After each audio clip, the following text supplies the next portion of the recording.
Mateus capítulo 5, no verso 17. Jesus é quem está dizendo: não penseis, fariseus, hipócritas, escribas e doutores da lei, que eu vim revogar. Revogar é um termo para destruir, abolir, invalidar a lei ou os profetas. Está falando da totalidade do Antigo Testamento. Eu não vim para abolir, revogar. Eu vim, meu ministério, meu messianato, veio com o fim de cumprir a lei. Verso 18. Porque em verdade vos digo, até que o céu e a terra passe, enquanto essa era existir, nenhum i ou um tio, na verdade o i é o pingo do i, menor pontuação gráfica do nosso alfabeto, ou um tio da lei jamais passará até que tudo se cumpra. Agora o verso 19 é onde nós vamos estudar hoje.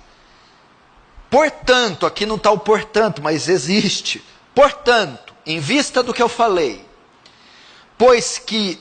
aquele que violar um destes mandamentos, posto que dos menores, ou o menor dos mandamentos, e assim ensinar aos homens, será considerado mínimo ou pequeno no reino dos céus.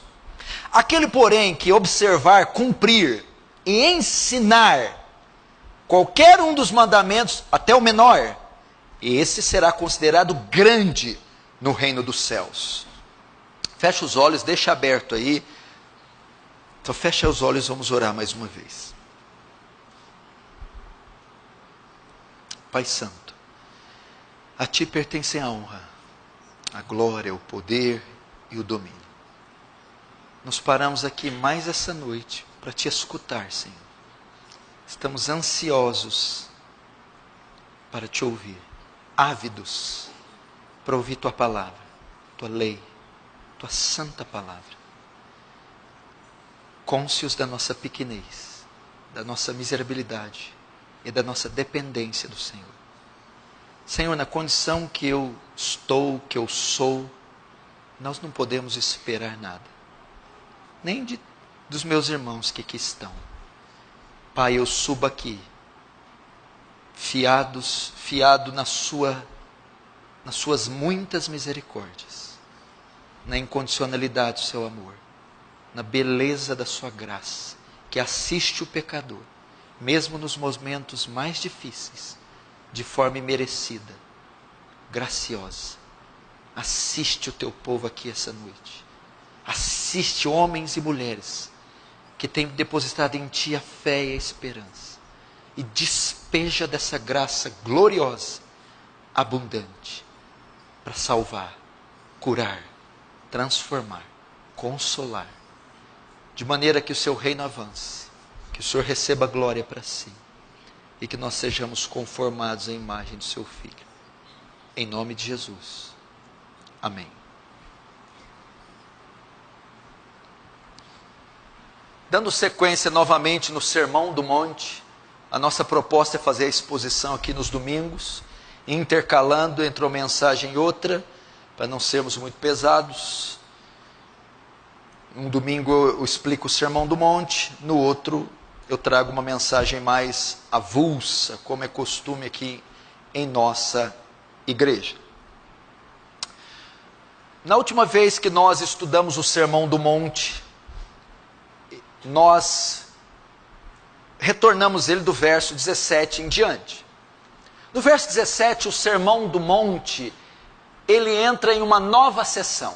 Até então, Jesus estava explanando sobre o perfil, a característica dos cidadãos do reino que ele tinha inaugurado. São características do crente verdadeiro. Depois ele passa para como o crente usa essas características, essas qualidades que ele tem na sociedade que vive.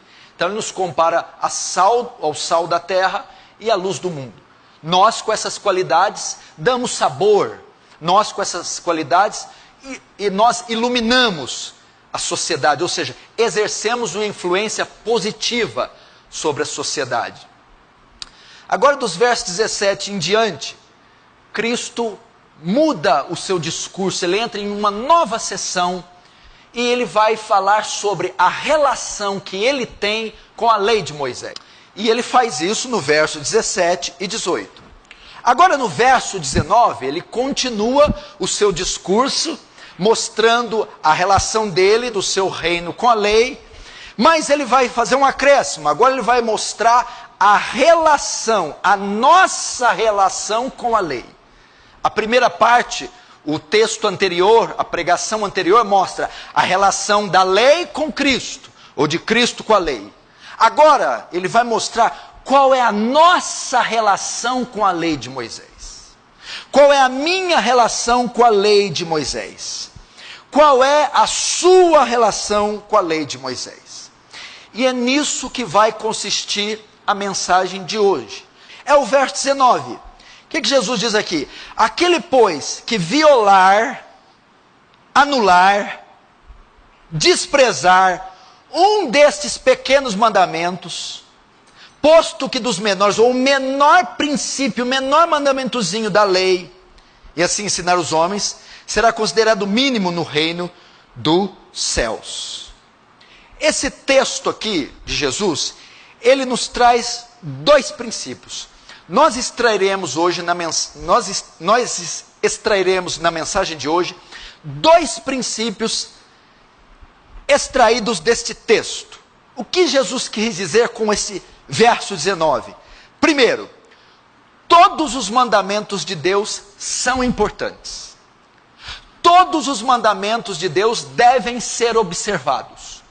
Todos os mandamentos, dos maiores aos menores, dos mais simples aos mais complexos, todos são importantes, todos devem ser observados e todos devem ser praticados. Devemos nos esforçar para observar todos os mandamentos.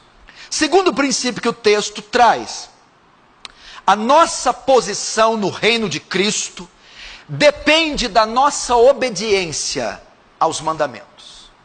Nossa posição no reino de Cristo, nossa posição, nossa graduação, nosso destaque no reino de Cristo depende da nossa obediência aos mandamentos. Ok? Primeiro, vamos então aprender o primeiro ponto extraído. Todos os mandamentos de Deus são importantes. O verso 19 diz: aquele, pois, que violar um desses mandamentos. Em outras traduções está portanto. Por que o portanto? Em virtude de tudo que ele vinha falando. Que ele vinha dizendo: eu não vim revogar a lei, eu não vim abolir, eu não vim destruir. Ele mostra a importância, e nem um jota, nem um tio se tirar da lei. Tudo se cumprirá. Jesus valida a lei, mostra a importância e eleva ela no status, no nível muito maior que o dos fariseus. No verso 19, então ele vai dizer: portanto, uma vez que a lei é importantíssima e que nenhum tio ou um jota ficará sem cumprir, aquele, pois, que violar, esquecer, ignorar o menorzinho princípio da lei, o menor mandamento da Escritura, este será pequeno no reino dos céus. E a ideia é o quê? O que Cristo está querendo dizer com isso?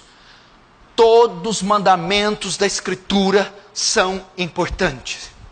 Talvez para alguns pode soar estranho Cristo ter falado mandamentos menores, como se tivesse na lei mandamentos mais ou menos importantes. Talvez para você é novo. Até então eu não sabia, né? Isso me soa estranho. Cristo está dizendo maior mandamento, menor, mandamento mais importante, mandamento menos importante. Eu pensava que todos os mandamentos são importantes e que todos os mandamentos são iguais. Mas para nós entendermos isso, nós precisamos voltar um pouco no tempo, no período da nação de Israel e no período do judaísmo que Jesus encontrara naquele tempo. Os judeus naquela época haviam dividido a lei do Antigo Testamento em duas categorias. Eles haviam resumido os mandamentos em 613 mandamentos e dividido eles em mandamentos negativos e mandamentos positivos. Eles contaram 365 mandamentos negativos e 248 mandamentos positivos. Os escribas e fariseus, os doutores da lei,